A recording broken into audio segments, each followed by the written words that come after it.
Welcome to TV డబ్ల్యూఎట్ తెలుగు. ముందుగా headlines చూద్దాం. ఈ ఉదయమే ప్రింట్ అండ్ స్టేషనరీ కమిషనర్ గా బాధ్యతలు చేపట్టిన ఏబీ. సాయంత్రానికి రిటైర్మెంట్ శుభాకాంక్షలు తెలిపిన ద్వారకా తిరుమలరావు పట్టాభి.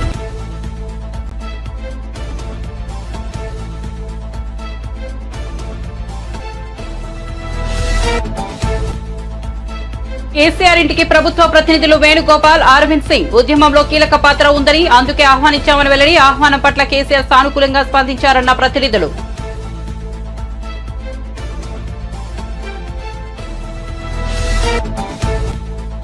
ఏపీ ప్రభుత్వ సలహాదారు సజ్జలపై కేసు నమోదు. నిబంధనలు పాటించే వాళ్లు కౌంటింగ్ ఏజెంట్గా అవసరం లేదన్న సజ్జల వ్యాఖ్యానించారంటూ వార్తలు. సజ్జలపై టీడీపీ నేత దేవినేని ఉమా, లాయర్ గూడపాటి లక్ష్మీనారాయణ ఫిర్యాదు. సజ్జలపై తాడేపల్లి పోలీసులు కేసు.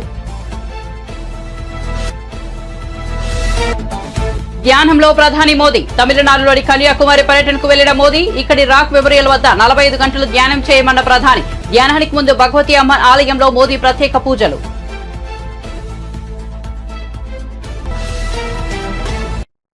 ఇక వార్త వివరాల్లోకి వెళ్తే, సుదీర్ఘ న్యాయ పోరాటం చేసి ఎట్టకేలకు పోస్టింగ్ అందుకున్న ఏపీ సీనియర్ ఐపీఎస్ అధికారి ఏబీ వెంకటేశ్వరరావు ఈ సాయంత్రం ఉద్యోగ విరమణ చేశారు.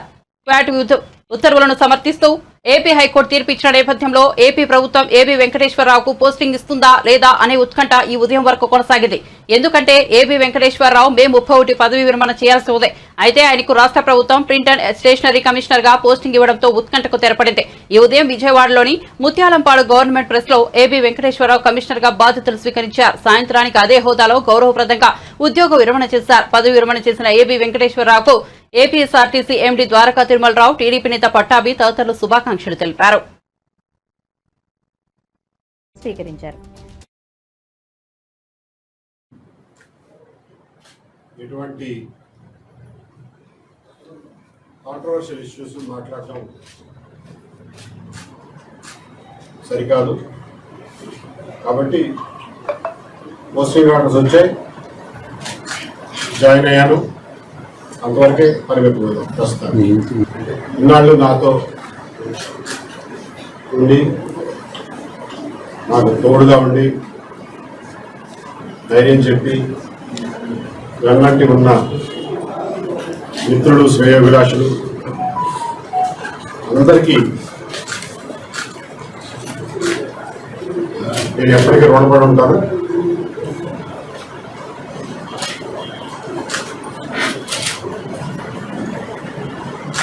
నా ఈ 4 సంవత్సరాల ప్రయాణంలో అన్ని విడుదలకుల్లోనూ నాతో పాటు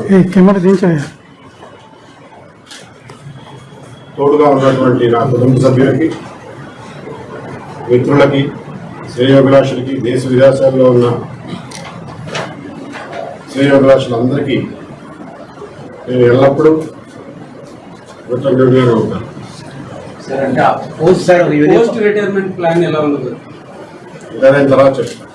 సార్, ఒక యూనిఫామ్డ్ ఆఫీసర్ గా యూనిఫామ్ తోనే రిటైర్ అవ్వాలనేటువంటి కళ నెరవేరింది అనుకోవచ్చా, లేకపోతే ఇన్నాళ్ళు మీ స్ట్రగుల్? ఎస్ నెరవేరింది అనుకోవచ్చు. ఇదే ఆఫీస్లో మళ్ళా పోస్టింగ్ వచ్చి ఛార్జ్ తీసుకుంటున్నటువంటి తరుణంలో మీడియా మిత్రులు అందరూ వచ్చినందుకు మీ అందరికీ కృతజ్ఞతలు. అలాగే ఇక్కడికి వచ్చి నాకు అభినందనలు తెలియజేయడానికి వచ్చిన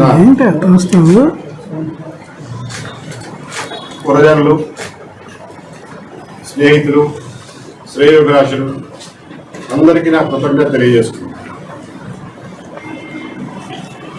ఈరోజు నా పదవి విరమణ రోజు కూడా అదే రోజున పోస్టింగ్ ఆర్డర్స్ తీసుకుని ఉదయం పదవి స్వీకారం చేసి మధ్యాహ్నం పదవి విరమణ చేసేటటువంటి పరిస్థితి కలిగింది.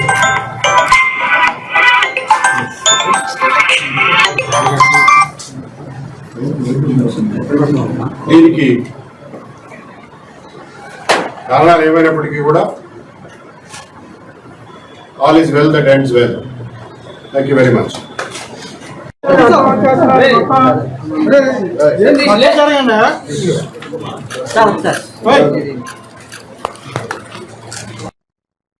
కౌంటింగ్ ఏజెంట్లపై అనుచిత వ్యాఖ్యలు చేసిన అభియోగంపై తాడేపల్లి పోలీసులు ఏపీ ప్రభుత్వ సలహాదారు సజ్జల రామకృష్ణారెడ్డిపై కేసు నమోదు చేశారు. నిబంధనలు పాటించే వాళ్ళు కౌంటింగ్ ఏజెంట్లకు అవసరం లేదని ఇటీవల సజ్జల వ్యాఖ్యానించినట్లుగా వార్తలు వచ్చాయి. ఆయన కామెంట్స్ పై టీడీపీ నేత దేవినేని ఉమా, న్యాయవాది గూడపాటి లక్ష్మీనారాయణ గురువారం చేసిన ఫిర్యాదు మేరకు శుక్రవారం పోలీసులు కేసు నమోదు చేశారు. తెలంగాణ రాష్ట్ర దశాబ్ది ఉత్సవాలకు బీఆర్ఎస్ అధినేత కేసీఆర్ ను కాంగ్రెస్ ప్రభుత్వం ఆహ్వానించింది. ఈ మేరకు సీఎం రేవంత్ రెడ్డి ఆదేశాలతో నందినగర్లోని కేసీఆర్ ఇంటి ప్రభుత్వ ప్రతినిధులు వేణుగోపాల్, అరవింద్ సింగ్ వెళ్లారు. ఆవిర్భావ వేడుకలకు ఆయన ఆహ్వానించిన అనంతరం కేసీఆర్ నివాసం బయట వారు మీడియాతో మాట్లాడుతూ ఆహ్వాన పత్రికను అందించడంతో పాటు కేసీఆర్ కు సీఎం రేవంత్ రెడ్డి రాసిన లేఖను కూడా అందించినట్లు చెప్పారు. ఉద్యమంలో కేసీఆర్ పాత్ర ఉందని అందుకే ఆహ్వానించినట్లు చెప్పారు. ఆహ్వానం పట్ల కేసీఆర్ సానుకూలంగా స్పందించారని తెలిపారు. ముఖ్యమంత్రి ఆదేశాలతో ఉద్యమ నేతగా ఆయనను ఆహ్వానించామన్నారు. ఈ వేడుకలో కేసీఆర్ భాగస్వాములు అవుతారని భావిస్తున్నట్లు చెప్పారు. కాగా విపక్ష నేతగా ఉద్యమ భాగస్వామిగా కేసీఆర్ ను ఆహ్వానిస్తున్నట్లు ప్రభుత్వం వెల్లడించింది. చెప్పడం జరిగింది. వారు వస్తారు వారు అనేటువంటిది ఇంత పెద్ద సందర్భము. ఆ రోజు శ్రీమతి సోనియా గాంధీ గారు ఇన్నేళ్ల కళని సాకారం చేసి తెలంగాణ ఇచ్చినటువంటి తల్లి కూడా ఈ ప్రోగ్రాంలో పార్టిసిపేట్ అవుతూ ఉంది. దీన్ని రాష్ట్ర ప్రభుత్వం అత్యంత ప్రతిష్టాత్మకంగా తీసుకొని అందరు స్టేక్ హోల్డర్స్ని కూడా ఇన్వాల్వ్ చేసి తెలంగాణ లోపల భాగస్వాములు అందరినీ కూడా ఇన్వాల్వ్ చేసి ఈ కార్యక్రమం రాష్ట్ర ప్రభుత్వం పెద్ద ఎత్తున చేస్తూ ఉంది. కవులు, కళాకారులు, అన్ని రంగాల వాళ్ళందరినీ కూడా దీంట్లో ఇన్వాల్వ్ చేస్తూ ఉన్నాం కనుక తప్పకుండా అందరూ పెద్ద ఎత్తున దీన్ని పార్టిసిపేట్ చేసే దిశలో వీరి భాగస్వామ్యం కూడా మాజీ ముఖ్యమంత్రి గారి భాగస్వామ్యం కూడా ఉంది కనుక వారిని సగౌరవంగా మేము ఆహ్వానించడం జరిగింది. వారు కూడా సానుకూలంగా స్పందించారు.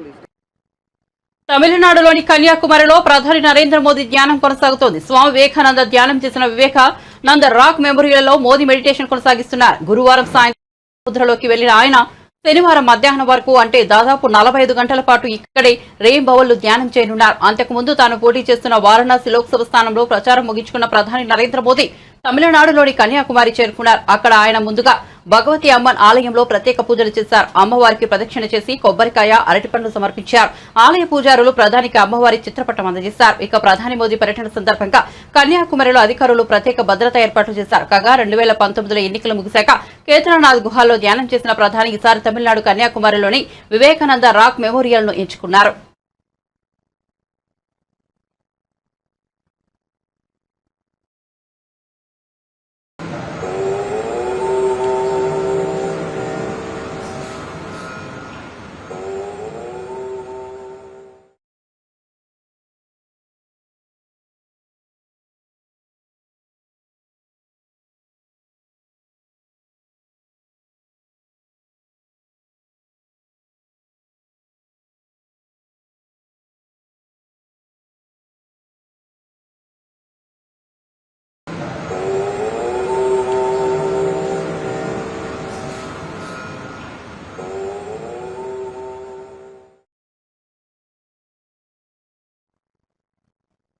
కేసీఆర్ పై దుష్ప్రచారం చేస్తున్న పలు మీడియా ఛానళ్లపై బీఆర్ఎస్ పార్టీ ఫిర్యాదు చేసింది.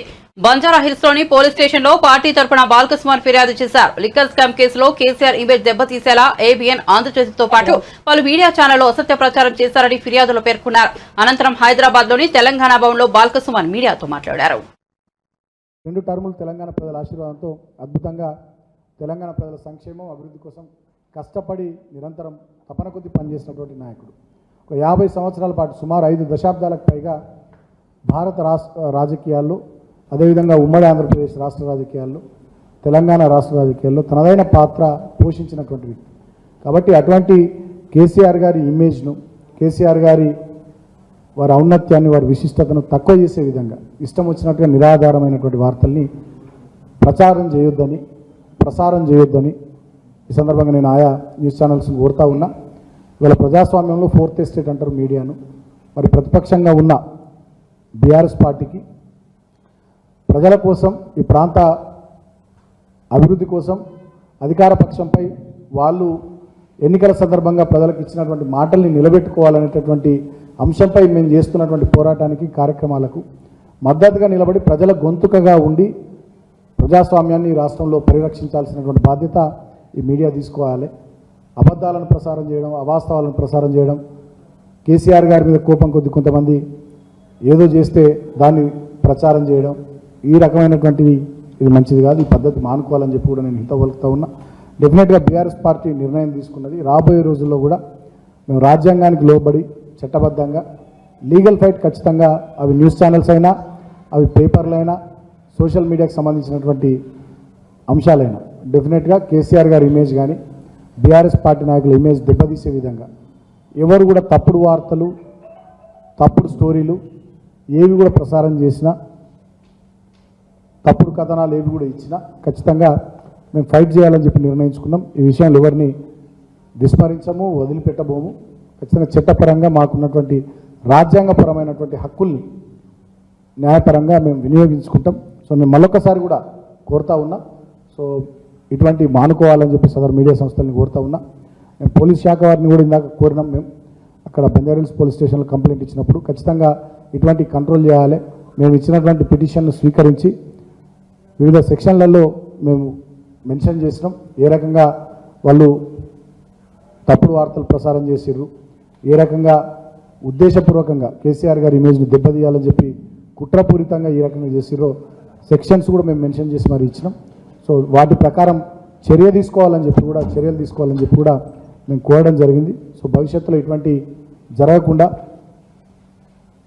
పోలీస్ యంత్రాంగం కూడా తమ వంతు పాత్ర పోషించాలని చెప్పి కోరడం జరిగింది. సో అంతిమంగా డెఫినెట్గా బీఆర్ఎస్ పార్టీ ఒక ప్రధాన ప్రతిపక్షంగా ఈ రాష్ట్రంలో ప్రభుత్వం ప్రజలకు ఇచ్చినటువంటి హామీలను నిలబెట్టుకోవడానికి ప్రభుత్వంపై పోరాటం చేస్తూనే తెలంగాణను తెచ్చిన పార్టీగా తెలంగాణను 10 ఏళ్ళు బ్రహ్మాండంగా అభివృద్ధి దిశగా దేశానికే తలమానికంగా తీర్చిదిద్దినటువంటి పార్టీగా తెలంగాణ అస్తిత్వం కోసం, తెలంగాణ సంస్కృతి పరిరక్షణ కోసం, తెలంగాణ ప్రాంత ప్రయోజనాలు, తెలంగాణ ప్రజల హక్కుల కోసం నిరంతరం కేసీఆర్ గారి నాయకత్వంలో ఈ పార్టీ ఎవరెన్ని కుట్రలు చేసినా, ఎవరెన్ని తప్పుడు కథనాలు సృష్టించినా, ఎవరెన్ని వ్యక్తిత్వాలను దెబ్బతీసే మా నాయకుల వ్యక్తిత్వాలను దెబ్బతీసే ప్రయత్నాలు చేసినా మా పోరాటాన్ని ఖచ్చితంగా కొనసాగిస్తాం. నేను మీడియాను కూడా కోరుతా ఉన్నా, ప్రజాస్వామ్యంలో మీరు 4th ఎస్టేట్, డెఫినెట్గా మీరు కూడా సహకరించండి. అందరం కూడా కలిసి రాష్ట్ర ప్రజలకు ప్రయోజనం కలిగే విధంగా, రాష్ట్రం మంచిగా ముందుకు సాగే విధంగా ప్రతిపక్షంగా, అదేవిధంగా మీడియా ప్రజాస్వామ్యంలో 4th ఎస్టేట్గా కలిసి పనిచేద్దామని చెప్పి కూడా నేను కోరుతా ఉన్నాను. Thank you. వినిపిస్తుంది ఆడియో? ఓకేనా? మొన్న ఢిల్లీ కేసీఆర్ ను కాపాడేందుకు బీజేపీ ప్రయత్నిస్తోందని, అందులో భాగంగానే సీబీఐ విచారణ కోరుతోందని ఎమ్మెల్సీ జీవన్ రెడ్డి విమర్శించారు. గాంధీభవన్లో ఆయన మీడియాతో మాట్లాడారు. ఫోన్ ట్యాపింగ్ దోషులను శిక్షించాలని కోరుతూ బీఆర్ఎస్ మిత్రపక్షమైన బీజేపీ ధర్నా చేయడం విడ్డూరంగా ఉందన్నారు. పార్లమెంట్ ఎన్నికల్లో బీఆర్ఎస్ బీజేపీకి ఎలా కొమ్ము కాసిందో చూశామని చెప్పారు. అంతవరకు పల్లెత్తు ఆ అంశంపై మాట్లాడనటువంటి భారతీయ జనతా పార్టీ నాయకులు ఇలా రాష్ట్ర పోలీసు అధికార యంత్రాంగం సమర్థవంతంగా వీళ్ళందులో ప్రధాన పాత్రధారుడైనటువంటి రాధాకిషన్ రావుతోని కన్ఫెషన్ స్టేట్మెంట్ రికార్డు చేయించడం జరిగింది. మరి ఎవరెవరి టెలిఫోన్ ట్యాపింగ్ చేయడం జరిగింది, ఏ పరిస్థితుల్లో చేయడం జరిగింది, ఎవరి సూచనకు అనుగుణంగా చేయడం జరిగింది, అవన్నీ కూడా కన్ఫెషన్ స్టేట్మెంట్స్ అన్ని కూడా రికార్డు చేయించడం జరిగింది. వాళ్ళ ఇన్వెస్టిగేషన్ ఈజ్ ఇన్ ప్రోగ్రెస్. దాన్ని ఏదైతుందో ఏ విధంగా నిలువరింప చేయాలనే తలంపుతో ఏదైతుందో నిన్నటి పార్లమెంట్ ఎన్నికల్లో మనకు తెలియంది కాదు బీఆర్ఎస్ పార్టీ ఏ విధంగా బీజేపీకి కొమ్ము కాసిందో, ఏ విధంగా బీఆర్ఎస్ పార్టీ బీజేపీకి కొమ్ము కాసిందో దానికి ప్రతిగా బీజేపీ ప్రత్యుపకారం ఏదైతున్నదో బీఆర్ఎస్ అధ్యక్షుడు కేసీఆర్ గారిని ఈ నేరంకి వెళ్ళి బెయిల్అవుట్ చేయాలి, ఏ విధంగా కాపాడాలనేటువంటి ఒక తాపత్రయంతో ఈ అంశాన్ని పక్కదారి పట్టింపు చేయాలనేటువంటి ఒక ఆలోచనతో ఈ నిరసన దీక్షలు చేస్తుంటే యావత్ రాష్ట్ర ప్రజానికే గమనిస్తుందని చెప్పి అంటున్నాను. రాష్ట్రంలో ప్రభుత్వం ఏర్పడి దాదాపు 5 మాసాలు గడుస్తుంది, 5-6 మాసాలు గడుస్తుంది. వీళ్ళ కాళేశ్వరం ప్రాజెక్టు సంబంధించి వీళ్ళ కేంద్ర ప్రభుత్వ ఏజెన్సీస్ తోని దాన్ని విచారణ చేపించడమే కాకుండా జ్యుడిషియల్ ఎంక్వైరీ ఆర్డర్ చేయడం జరిగింది. వీళ్ళ సంబంధిత వ్యవహారంపై చర్యలు తీసుకోపోబోయే ముందు వాస్తవానికి అనుగుణంగా ఏదైతుందో చర్యలు ఉండాలన్నట్టుగా భావన తలంపుతోని న్యాయ విచారణ ఆదేశించడం జరిగింది. న్యాయ విచారణ నిష్పక్షపాతంగా ఉంటుంది, బాధ్యులపై చర్యలు తీసుకోవడానికి ఏదైతుందో మనకు ఆస్కారం ఉంటుందనే భావనతోని జ్యుడిషియల్ ఎంక్వైరీ ఇస్తే కాళేశ్వరం ప్రాజెక్టు పై చర్యలు లేవు. ఇంకా నాకు అర్థమే కాదా అని చెప్పంటున్నాను నేను.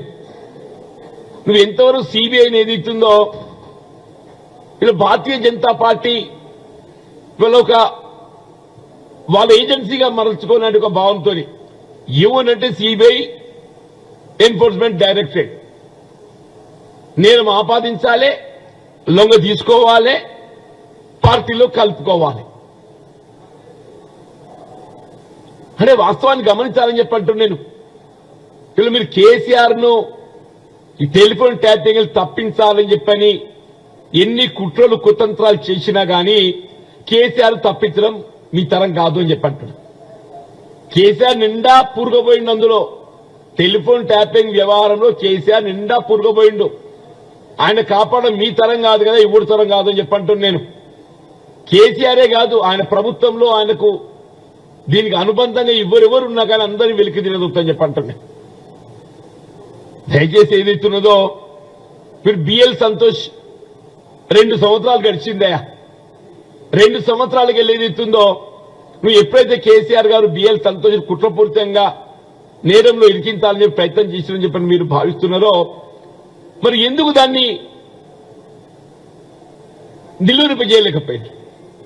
ఎందుకు వాస్తవాలు వెలికి తీయలేకపోయారు? అంటే మీ సమర్థత ఎంత కనబడుతుంది కదా. ఇవాళ ఏదైతున్నదో ఇవాళ భారతీయ జనతా పార్టీ కేంద్ర ప్రభుత్వ సమర్థత ఎంత అనేది కనబడుతుందని చెప్పి అంటున్నా.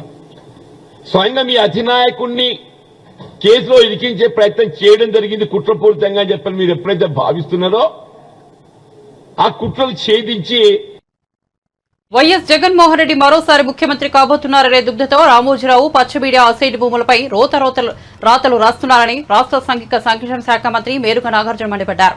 ఆయన గురువారం తాడేపల్లిలోని వైఎస్ఆర్సీపీ కేంద్ర కార్యాలయంలో మీడియాతో మాట్లాడుతూ దళితులకు వారి భూములపై హక్కులు కల్పించాలని సీఎం జగన్ చట్టం తెచ్చారని, అది కూడా 2003కు ముందే ఉన్న భూములపైనే హక్కులు కల్పించారని తెలిపారు. ఇదంతా పారదర్శకంగానే చేశారన్నారు. దాడులు, అఘాయిత్యాలు, అమానుషాలు వైఎస్ఆర్ కాంగ్రెస్ పార్టీ కేడర్ మీద ఇష్టారాజ్యంగా దాడులు చేయించి వ్యవస్థలను చేతిలో పెట్టుకొని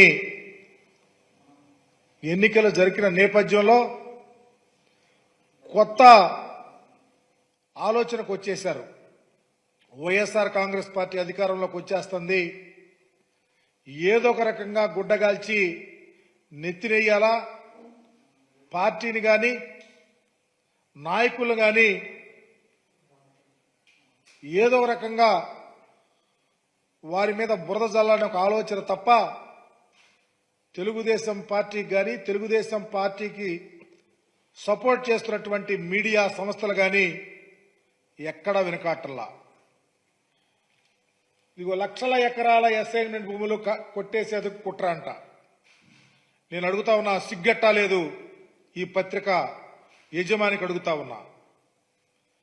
దేశంలో పర్టికులర్గా కంబైన్డ్ రాష్ట్రంలో ఆంధ్రప్రదేశ్ రామోజీ ఫిల్మ్ సిటీకి సంబంధించి నీ ఫిల్మ్ సిటీలో దళితుల భూములున్నాయి, నువ్వు అప్పళంగా కొట్టేశావు.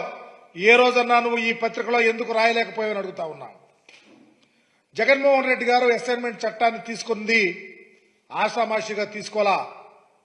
2003కి ముందు 20 సంవత్సరాలకు ముందు ఏ దళితుడైతే భూమిని పండించుకుంటా ఉన్నాడో, వారి పేరు మీద ఉందో దానికి ఒక ప్రత్యేకమైన చట్టం తెచ్చి ఒకవేళ ఎవరైనా మధ్యలో దానిని రాయించుకున్నా 20 సంవత్సరాలు అయిపోయిన తర్వాత అదే దళితుడకు దానిని అసైన్ చేసి వాళ్ళకు హక్కు కల్పించాడు. మీరు రాసిన వెర్రి రాతలకు ఎవరో వాళ్ళు చేయించుకున్నారు, వీళ్ళు చేయించుకున్నారు లేకపోతే అని చెప్పి రాస్తే అవి కాదు. 20 ఇయర్స్ కంప్లీట్ అవ్వాలా. మరలా ఏ దళితుడికైతే అసైన్ చేసిందో ఆ దళితుల పేరు మీద వస్తే వాళ్ళు అమ్ముకోవచ్చు, ఎవరైనా కొనుక్కోవచ్చు. ఏదో నాగార్జున ఇంకొకళ్ళో రాయించుకున్నారు చెప్తా ఉన్నారే, అవన్నీ అభూత కల్పనలు. మేము చెప్తా ఉన్నాం, ఎవరు రాయించుకున్నా చట్టానికి లోబడి రిజిస్ట్రేషన్ అవ్వాల్సిందే.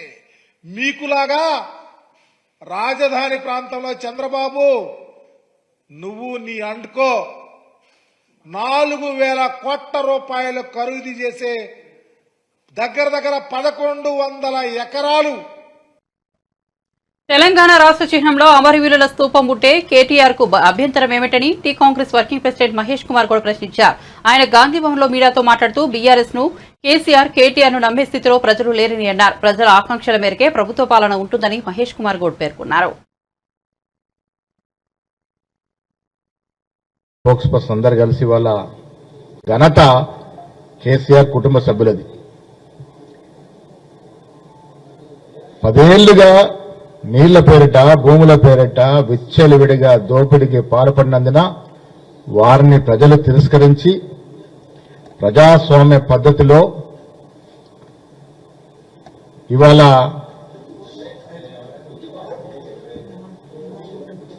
కాంగ్రెస్ పార్టీని తెలంగాణ ప్రజలు గెలిపించినారు. దానికి కారణం ఏంటంటే వారు చేసిన దోపిడీ ఇంత అంత కాదు. ఆ దోపిడీకి నిరసనగా ప్రజలు ఓట్లేసి ఇవాళ కాంగ్రెస్ పార్టీని గెలిపించినారు. కాంగ్రెస్ పార్టీ ఇవాళ 4 నెలలుగా రేవంత్ రెడ్డి గారు ముఖ్యమంత్రి ఆధ్వర్యంలో చేస్తున్నటువంటి ప్రతి కార్యక్రమం, వేస్తున్న ప్రతి అడుగు ప్రజల ఆకాంక్షలకి, ప్రజల ఆశలకి 1969 ఇప్పటి వరకు తెలంగాణ ప్రజలు నిజమైన తెలంగాణ వాదులు ఏది కోరుకున్నారో ఆ దశగా అడుగులు పడుతున్న ఈ తరుణంలో కేటీఆర్ ఇతర టీఆర్ఎస్ నాయకులు రోడ్ల మీదకి వచ్చి హంగామా చేసే ప్రయత్నం చేస్తా ఉన్నారు. తెలంగాణ ప్రభుత్వ చిహ్నం దాంట్లో కొంత మార్పులు చేర్పులు చేయాలనే ఆలోచన రేవంత్ రెడ్డి గారి ప్రభుత్వం చేసినప్పుడు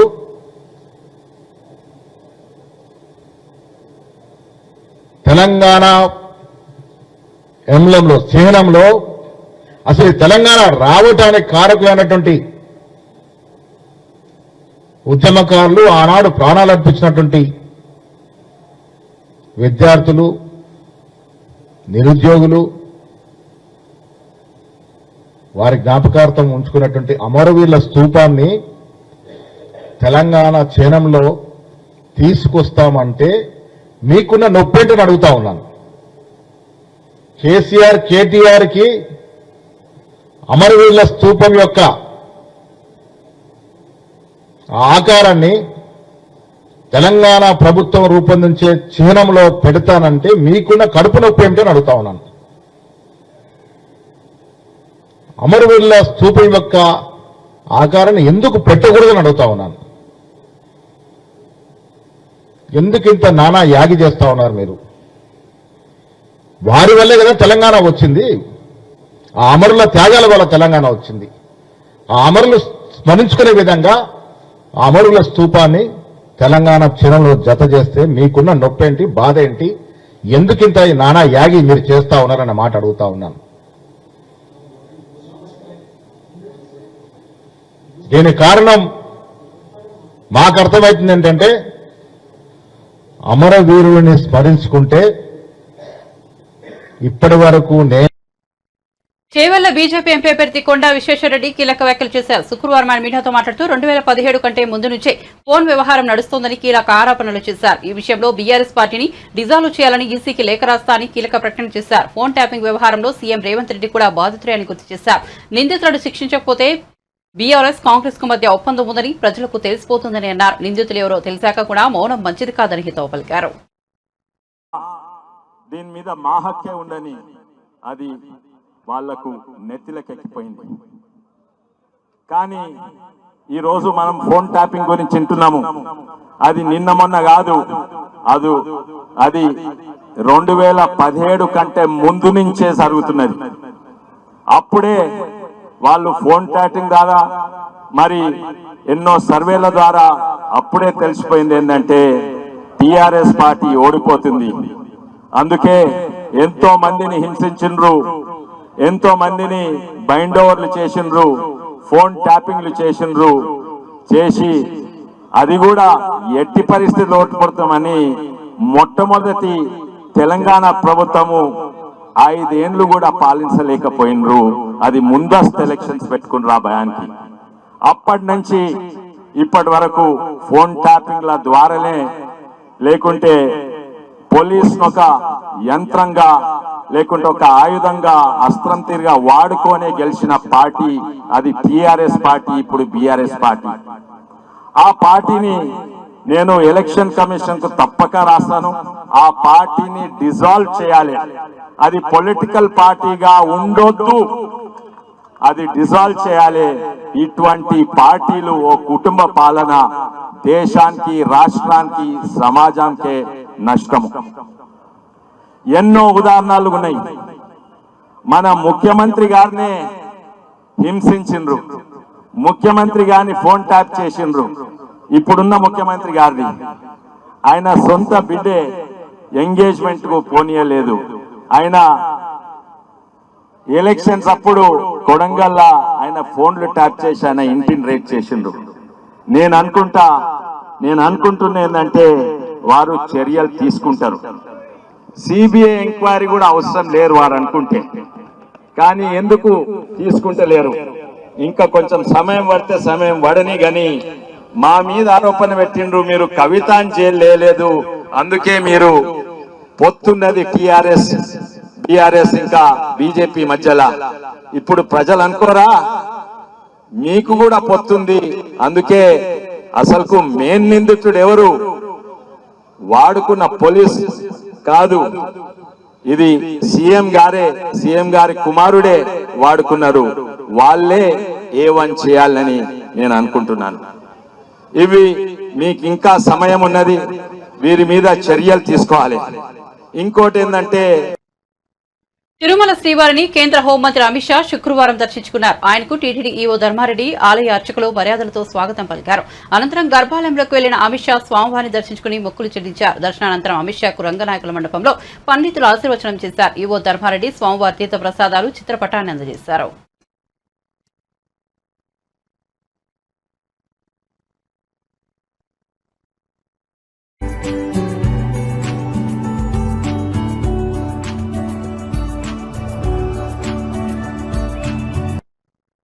రెండు రోజుల ముందే కేరళ తీరాన్ని తాకిన నైరుతి రుతుపవనాలు ముందుకు కదిలేందుకు అనుకూల పరిస్థితులు ఉన్నాయని భారత వాతావరణ సంస్థ వెల్లడించింది. ఏపీలో ప్రస్తుతం అత్యధిక వేడిమి నెలకొందని, రుతుపవనాల ఆగమనానికి ముందు ఉష్ణోగ్రతలో పెరుగుదల సహజమేనని ఐఎండీ వివరించింది. మరో 2-3 రోజుల పాటు ఏపీలో అత్యధిక ఉష్ణోగ్రతలు కొనసాగుతాయని పేర్కొంది. జూన్ 5లోపు రాష్ట్రంలోకి రుతుపవనాలు ప్రవేశిస్తాయని వెల్లడించింది. ప్రస్తుతం నైరుతి రుతుపవనాలు కేరళ, ఈశాన్య రాష్ట్రాల్లో విస్తరించాయని ఐఎండీ తాజా బులెటిన్లో తెలిపింది. బులెటిన్ ముగించే ముందు హెడ్లైన్స్ మరోసారి చూద్దాం. ఈ ఉదయమే ప్రింట్ అండ్ స్టేషనరీ కమిషనర్ గా బాధ్యతలు చేపట్టిన ఏబీ, సాయంత్రానికి రిటైర్మెంట్ శుభాకాంక్షలు తెలిపిన ద్వారకా, తిరుమలరావు, పట్టాభి.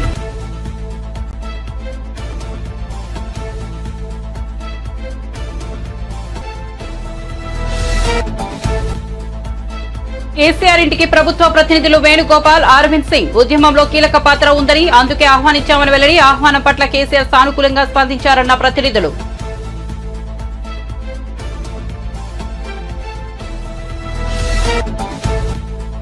ఏపీ ప్రభుత్వ సలహాదారు సజ్జలపై కేసు నమోదు. నిబంధనలు పాటించే వాళ్లు కౌంటింగ్ ఏజెంట్గా అవసరం లేదన్న సజ్జల వ్యాఖ్యానించారంటూ వార్తలు.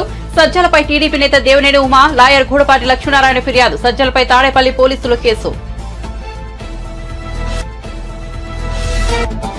ధ్యానంలో ప్రధాని మోదీ. తమిళనాడులోని కన్యాకుమారి పర్యటనకు వెళ్లిన మోదీ ఇక్కడి రాక్ మెమోరియల్ వద్ద 45 గంటలు ధ్యానం చేయమన్న ప్రధాని. ధ్యానానికి ముందు భగవతి అమ్మ ఆలయంలో మోదీ ప్రత్యేక పూజలు.